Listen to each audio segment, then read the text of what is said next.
রাজধানীর বাজারগুলোতে থরে থরে সাজানো বাহারি সবজি। গ্রীষ্মকালীন সবজির পাশাপাশি সরবরাহ বেড়েছে ফুলকপি, বাঁধাকপি, শিম সহ নানা ধরনের শীতের সবজির। তবে দাম তেমনটা কমেনি।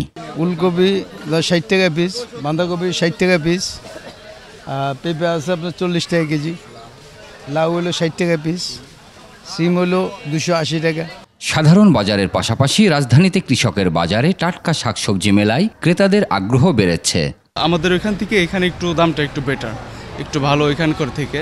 আর আমরা পিওর যে সবজিটা এটা নিয়ে আসি আমাদের ক্ষেতের ফ্রেশ, ওরা একদম ক্ষেত থেকে সরাসরি নিয়ে আসে, এই জন্য দামটা মানে সব জায়গার মতো ওই রকমই, একই রিজনেবল। আলু, পেঁয়াজ, রসুন, আদার দাম রয়েছে অপরিবর্তিত।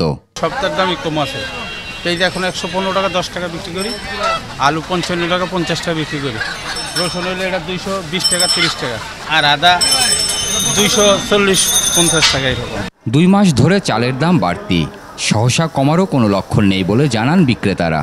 দাম সে পুরোটাই আছে, খালি কমবো শুনতে আছে, কিন্তু কমার কোনো লক্ষণ দেয়নি। ওয়ালটন টেলিভিশন মাত্র 25,490 টাকায় পাচ্ছেন গুগল টিভি।